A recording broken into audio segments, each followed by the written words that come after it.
JRU at saka LPU.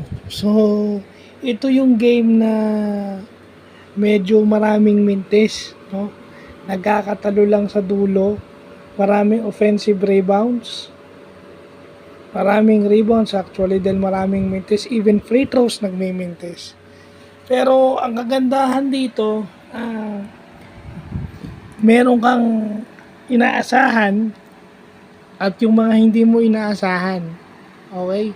Dinala ni Enoch Valdez yung LPU sa first overtime. Pero dahil graduate siya, hindi na siya nakatulong. Okay? At saka, syempre, dahil nga dalawang overtime yun, nagkakatalo na lang sa desire kung sino yung gusto manalo. Kasi halos pagod na yung mga player, pinupulikat na nga yung iba eh. Na yung Medina yung nagpanalo sa JRU.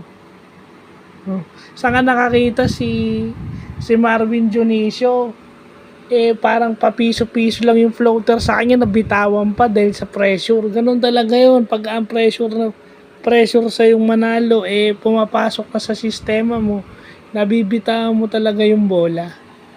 May mga, sa sobrang gigil mo na rin kasi dahil ikaw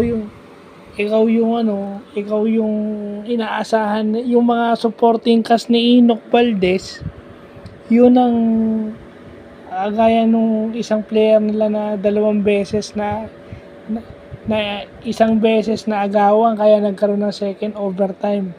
Kasi nandun na yung kakampi niya,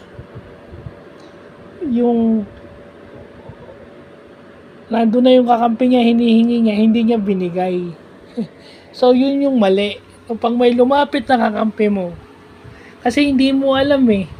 Kung hindi mo ibinigay yung hindi mo pinasa yung bola sa kakampi mong hinihingi yung bola, ang tendency is lalapitan ka ng depensa. Hindi ka pinipressure nung una, pero dahil ayaw mong ipasa yung bola, ipipressure ka ngayon. Pwede mo namang ipasa yung bola, then hingin mo pabalik. Hingin mo pabalik at hayaan mong ma-foul ka. Kasi ganun yun. Kasi kaya mo pinapasa yung bola to release the pressure. Hindi mo pinapasa yung bola para hayaan lang. Hindi. To release the pressure. Pag wala ka ng pressure, tsaka ka dumiskarte. So, yun ang kagandahan, Sa endgame, nagkakatalo. Ito yung tinatawag nilang ugly game. Ugly game kasi maraming mintis.